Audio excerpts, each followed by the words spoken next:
Namaste, my beautiful queens, kings, if any. There will be no cards in this video. I'm not gonna be putting the cards down and telling you anything with the help of cards. This video is for those of you who want and need something more than, is Johnny thinking about me? Will he make a step towards me? Will he not?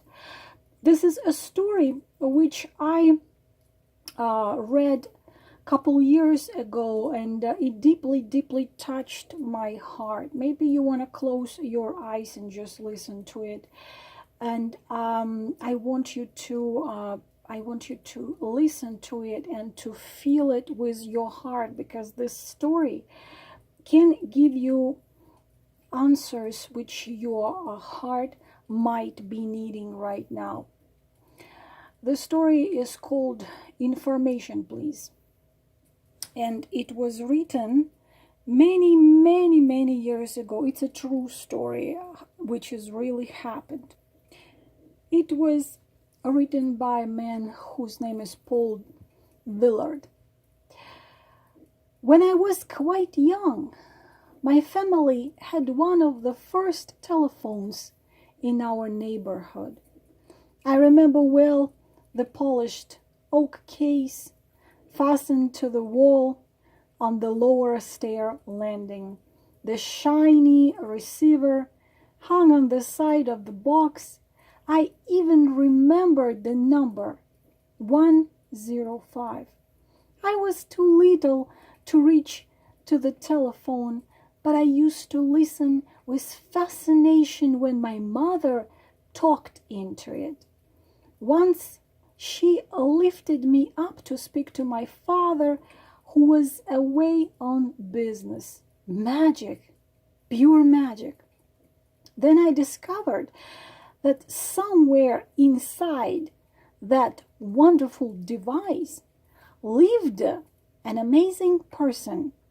Her name was Information, Please. And there was nothing that she did not know. My mother could ask her for anybody's number, and when our clock ran down, Information, Please immediately supplied the correct time. My first personal experience with this genie in the receiver came one day while my mother was visiting a neighbor.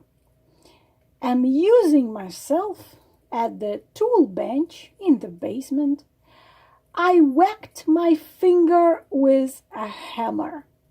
The pain was terrible, but there didn't seem to be of much use crying, because there was no one home to offer me any sympathy.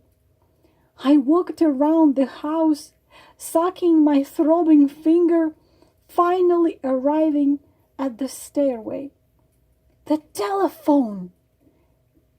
Quickly, I ran to the footstool in the parlor and dragged it to the landing. Climbing up, I unhooked the receiver and held it to my ear. Information, please, I said into the mouthpiece just above my head. A click or two, and a small clear voice spoke into my ear. Information. I hurt my finger, I wailed into the phone. The tears came readily enough now that I had an audience. Isn't your mom home? Came the question. Nobody's home but me. It hurts, I blubbered. Are you bleeding? No, I replied. I hit it with the hammer and it hurts. Can you open your icebox? She asked.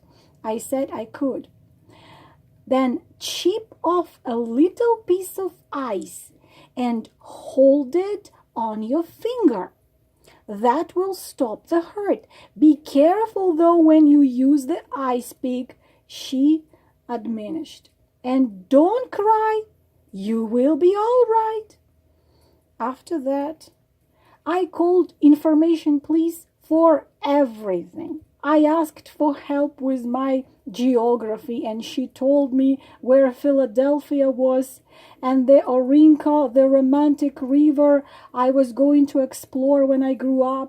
She helped me with my arithmetics, and she told me that a pet chipmunk I had caught him in a park just that day before would eat only fruits and nuts. And there was the time that Petey, our pet canary, died, and I called her again. I called information police and told her that sad story. She listened, then said the usual things. Grew up, say to soothe a child.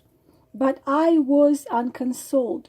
Why was it that birds should sing so beautifully and bring joy to a whole family, only to end up as a heap of feathers feet up on the bottom of a cage? She must have sensed my deep concern, and then she quietly said, "Paul, always remember that there are other worlds to sing in." Somehow I felt better. Another day I was at the telephone. "Information, please," said the now familiar voice. "How do you spell fix?" F-I-X. At that instant, my sister, who took unholy joy in scaring me, jumped off the stairs at me with a banshee shriek. "Yahoo!" I fell off the stool, pulling the receiver out of the box by its roots. We were both terrified. Information, please, was no longer there, and I was not at all sure how that I hadn't heard her when I pulled the receiver out. Minutes later, there was a man on the porch. "I am a telephone repairman.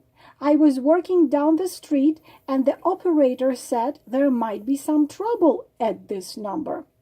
He reached for the receiver in my head. "What happened?" I told him. We can fix it. It will take a minute or two." So the repairman opened the telephone box, exposing a maze of wires and coils, and fiddled for a while with the end of the receiver cord. Tightened things with a small screwdriver. He jiggled the hook up and down a few times, then spoke into the phone. "Hi, this is Pete. Everything is under control at 105. The kid's sister scared him, and he pulled the cord out of the box." He hung up, smiled, gave me a pat on the head, and walked out the door. All this took place in a small town in the Pacific Northwest. Then, when I was 9 years old, we moved across the country to Boston, and I missed my mentor very, very badly. Information, please, belonged in that old wooden box back at home. And I somehow never thought in trying the tall, skinny new phone that sat on the small table in the hall, yet I grew into my teens. The memory of those childhood conversations never really left me. Often in moments of doubt or despair, I would recall the serene sense of security I had when I know that I could call information, please, and get the right answer. I appreciated now how very patient, understanding, and kind she was to have wasted so much of her time on some little boy. A few years later, on my way back to college, my plane put down in Seattle. I had about half an hour between plan connections, and I spent 15 minutes or so on the phone with my sister, who lived there now, happily mellowed by marriage and motherhood. Then, really without any thinking, what was I doing? I dialed my hometown operator and said, "Information, please." Miraculously, I heard again the small, clever voice that I know so well. "Information." I hadn't planned this, but I heard myself saying, "Could you tell me, please, how to spell the word fix?" There was a long pause. Then came the softly spoken answer. "I guess," said "Information, please," "that your finger must have healed by now." I laughed. "So it's really still you? I wonder if you have any idea how much you meant to me during all the time of my childhood." "I wonder," she replied, "if you know how much you meant for me. Unfortunately, I never had any children, and I used to look forward to your calls. Silly, wasn't it?" But it didn't seem silly. I didn't say so. Instead, I told her how often I have thought of her over the many and many years. And I asked if I could call her again when I came back to visit my sister when the semester was over. "Please do. Just ask for Sally." Goodbye, Sally. It sounded strange for "Information, please" to have a name. If I run into any chipmunks, I'll tell them to eat only fruits and nuts. "Just do that," she said. "And I expect one of these days you will be off for the Orinco, that magical romantic river you wanted to research when you were little." Well, goodbye.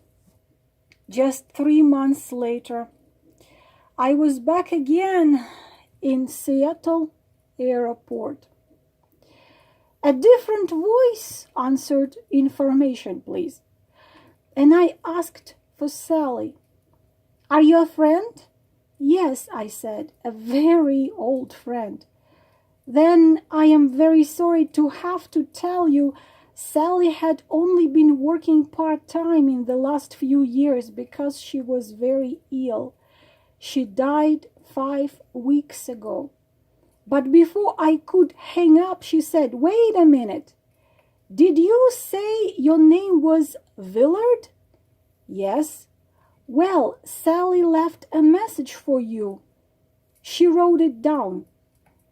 "What was it?" I asked, almost knowing in advance what it would be. "Here it is. I will read it to you." "Tell him I still say there are other worlds to sing in. He will know what I mean." I thanked her and hung up. I did not know what Sally meant. I did know what Sally meant. There are other worlds to sing in. The story was originally published in months of June in 1966 in a magazine called Reader's Digest by Paul Willard. A true story. True story about one little woman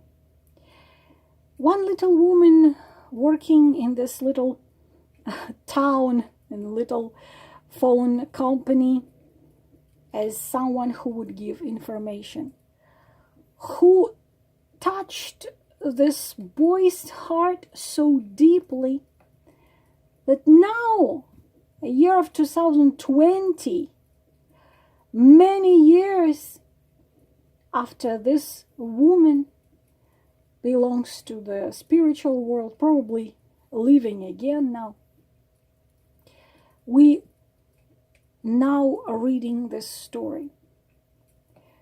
What is the sense of the story?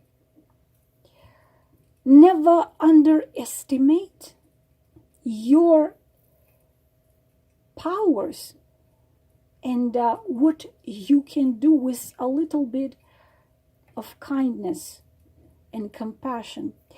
It makes me smile always. I have a strange way of speaking, even more strange way of writing. People who know me, and especially in last year, many people read my book. They say I can be quoted. Someone can walk behind me just writing down whatever I say.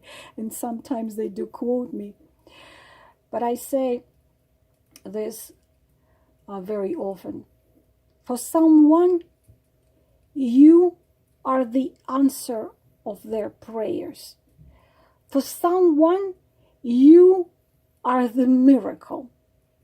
For someone, those of you who know me long enough, you know that I call myself a candle. I say I'm a candle. I don't shine as bright as the sun, but in my warmth is not as much as that one of a sun or even a campfire. And I always say I'm a candle.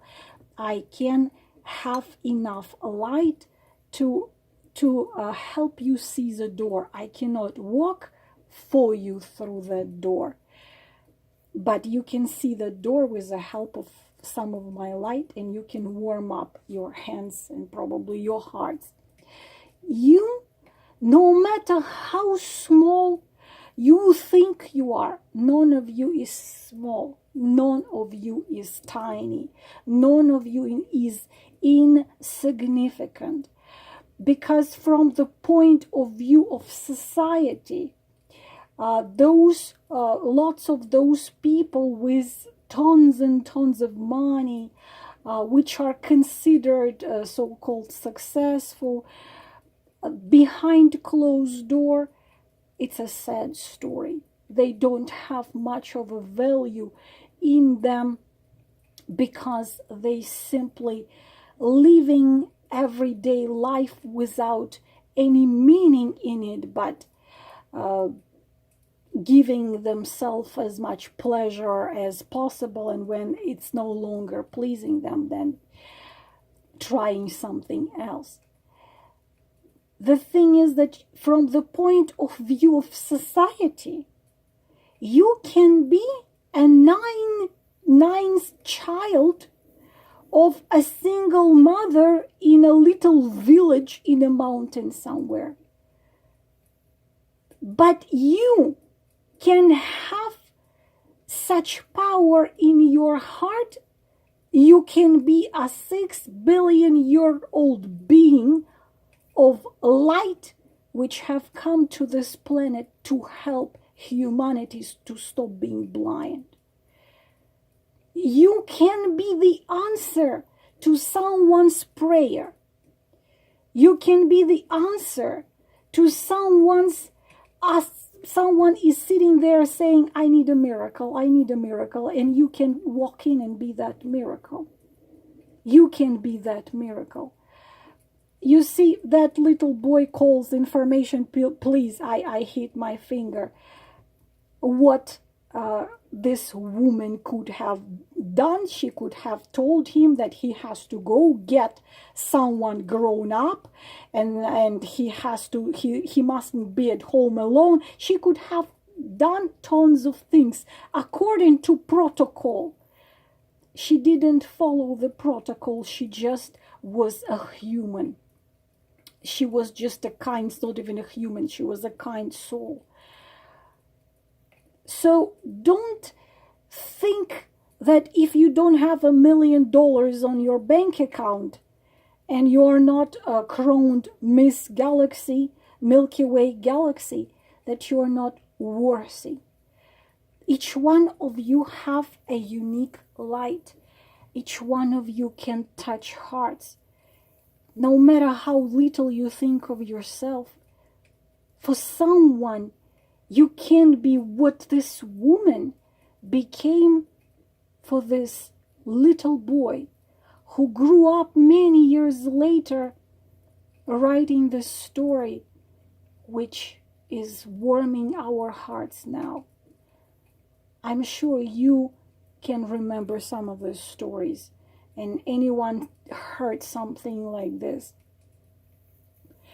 A homeless person asking for a coin on the street can be the squeezed being of light to give you the answer. Or it can be still just a homeless person. But in this life, it's a homeless person.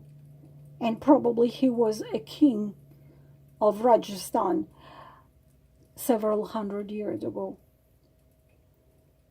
You can find your answers where you don't even expect to find them.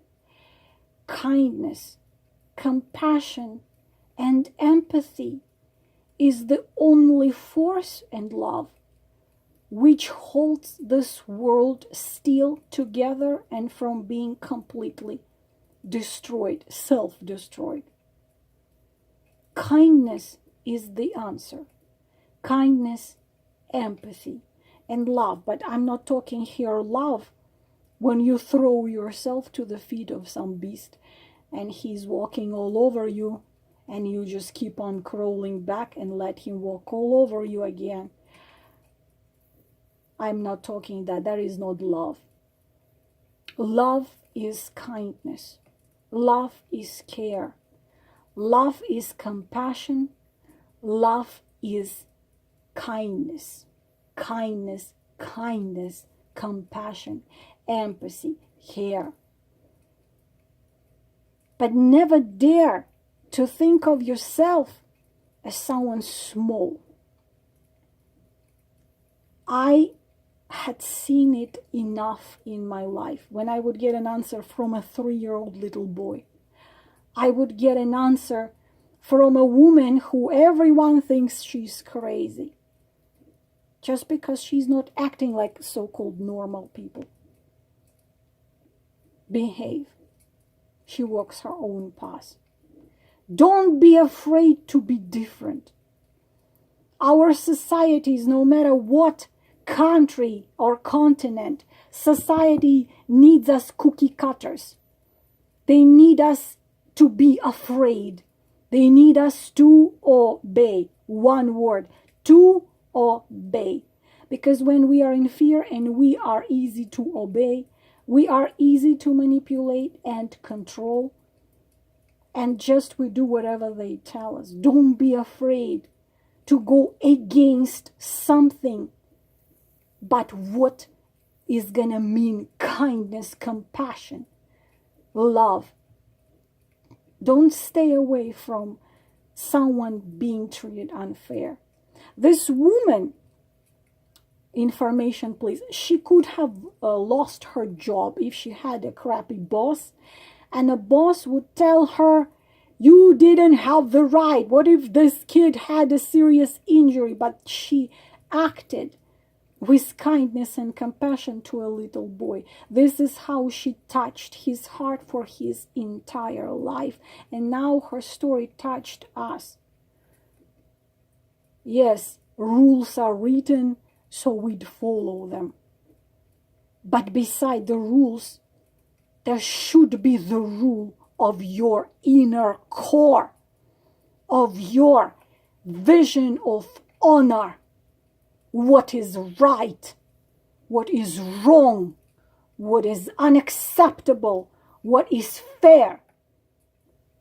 You have it inside. No one needs to tell you this. You are created in such way in which the knowledge of everything right or wrong, evil, kind, appropriate, not appropriate, what is honorable or against an all. You have it all in you already since you were created billions of Earth years ago. You have everything what the source has. You are it. You are all. You are not separate from the divine. You are divine. You are one with it. Like the fire, and if we throw something into the fire, you will see little sparks flying from it. Each of the, like, this is divine, this is God, this is source. Each spark flying from original fire is you, me, every one of us. We are one with the source. We are created from same source as the source itself. We are it. We already know it. Of course, we need to remember. That's why my book is called I Just Want You to Remember. When I started writing it in 2015, I didn't realize that it wasn't me addressing to one man. It was me addressing to hundreds, thousands, tens of thousands of people. I just want you to remember who you are. Who you are, the source. You are it. You have it all in you already. Just follow your inner fire. Just like this beautiful soul whose name in that life was Sally touched this little boy. Don't underestimate your action of kindness, care, and compassion. Don't underestimate your effect over other people's life. You can be the answer. You can be the miracle they're praying for. You can be if you choose to be. This is all I wanted to tell you. I hope someone heard me, and for someone I have just been an answer. That would be an honor. Namaste.